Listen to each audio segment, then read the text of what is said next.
I want to devote a good portion of the show today to discussing what's going on in Japan. There are a lot of issues there. We're not going to be CNN. We're not going to cover every issue of the earthquake and the disaster relief. There are great places to find resources there, but we can help point you towards some of those resources, and we can tell you a little bit about the technology. Most important, we can actually give you some on-the-scene reports from listeners in the Tech News Today audience who have been good enough to call and write us from Japan. I want to start off with the economic side of things, not because the human side isn't important. It is much more important. It's extremely important, but you can't ignore the effect. It's interesting to see, like, well, how is this going to affect business? And I was listening to the Economist podcast this morning, and they said, look, we always tend to overestimate the economic impact of natural disasters because they are so dramatic. It turns out usually they don't have nearly the effects that you think they're going to have.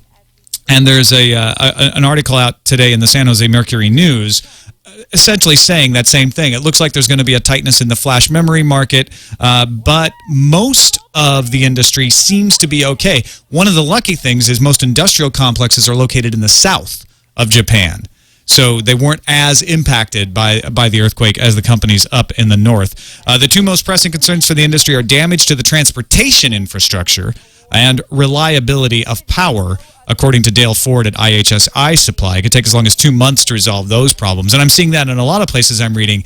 It's not so much that the factories can't work, or the factories are having a hard time getting back, but keeping them running and having the efficiencies of a constantly running factory is an issue because of the brownouts and the power issues.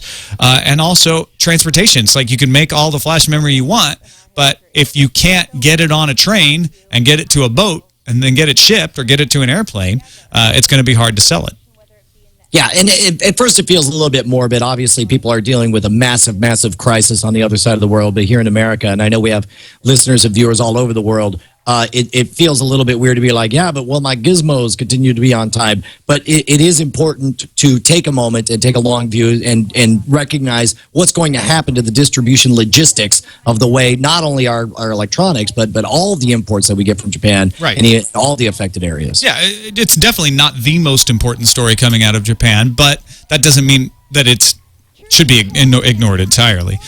Some other really good stories coming out of Japan. Engadget reports today that AT&T, Sprint, Verizon, Dish Networks, Comcast, and Cox Communications have all announced plans under which free calls can be made to Japan, and as well as free text messages in a lot of cases between now and March 31st. So, for all the vitriol we were spewing at some of these companies earlier today, this is a good move, and I applaud them for it. Oh, fantastic. Yeah, and look, this is one of those times when it's like there's nothing but good to be done. You do good for the people. You do good publicity for yourself. We know the folks over at Apple kept their Wi-Fi on. They were allowing people to come in and actually bunk down in the Apple stores. It's brief moments like this where to see everyone come together and put aside, the bottom line for a brief moment makes everyone feel good. Yeah, that Apple story is really touching. Kevin Rose had some emails that he posted on his blog about, it became that scene from the movie where everyone gathers around the electronics store and watches the TV broadcast, except for the modern era. Everyone was in the Apple store watching the live stream on the laptops that they have set up there. Also, Facebook set up a Japan earthquake page for users to find information about disaster relief. Google has set up a crisis response project. We've talked about that in the past, although an interesting spin on that. Google is now encouraging people to take photos of the posters with people's names with their cell phones and send them to an address tohoku.anpi.google@Picasa Web. And once sent, the photo will be automatically uploaded to the Picasa Web album where people can view this and keep track of each other. NTT Docomo, Japan's largest wireless carrier, has set up a database where you can enter the cell phone number of a person to confirm his or her safety. Just a lot of coming together of businesses large and small in this effort to try to help people out. Now, this is interesting. In the chat room, Stephen M. just tweeted or sent over to us that Verizon's offering free access to TV Japan through their Fios TV service. So and I think it's fascinating. Yeah, that's great. That we see, I think it's fascinating that we see how the interconnectedness of our society nowadays not only makes possible massive amounts of relief. We saw with the Red Cross donations, it's so super easy just to donate over your phone, but also in prevention of disaster. There was a recent tweet from Scientific American saying, and I forget the number, it was millions or billions of dollars were saved by proper planning and preparation for the tsunami. And in a case where time is of the essence. Once you have an earthquake and you need to get the word out that we expect a massive tsunami to happen and you got to get to high ground, then it matters that all of a sudden everyone in the country is carrying on them a mobile device that keeps them interconnected with the rest of the whole freaking globe. It would be amazing. I'm sure some fascinating academic articles years from now will come out talking about how different technology has essentially shaped this disaster, both in the avoidance of it and in the recovery of it. And it's funny how copyright issues go away when real important issues come along. For instance, TSS Aloic in the chat room points out NHK World is live streaming on Ustream right now. That'd be something they'd be sending a takedown notice for in the past. But we find out what's really important in these situations and do what's necessary. Also, an interesting thing on the this is actually from Wired.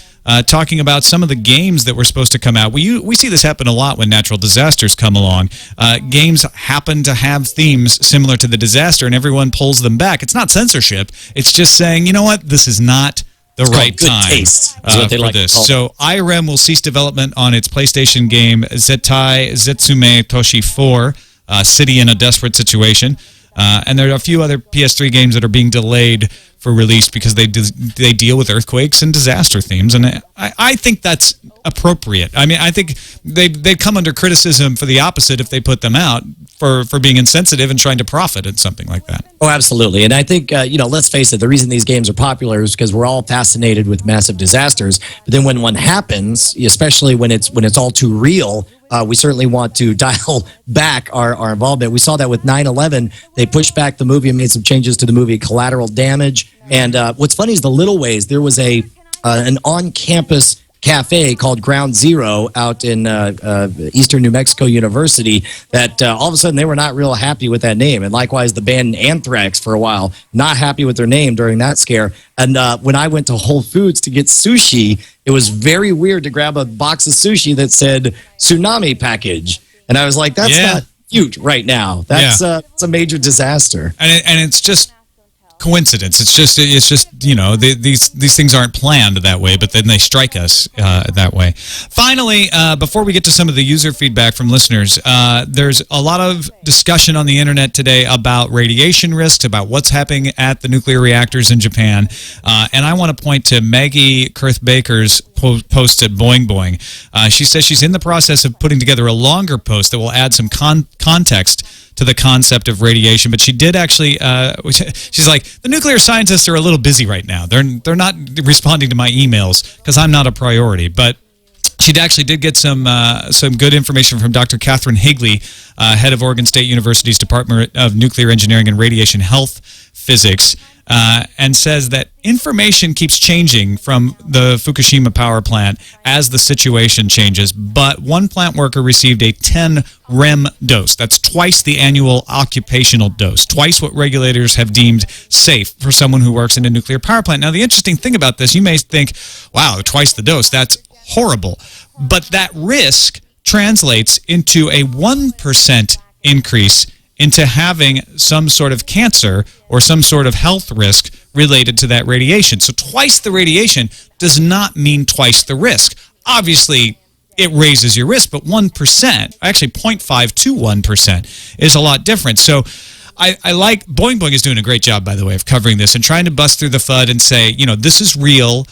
This is the PR that you're getting. This is what seems to be really happening on all sides of the issue, not just like, busting the FUD of the power plant, trying to contain the information about what's really happening, but also trying to bust through, people overreacting to the radiation issue. Radiation is a bad thing. I mean, I'm not saying it's okay, but you need to have some accurate sensibility about how bad it is in order to accurately estimate how bad the problem is.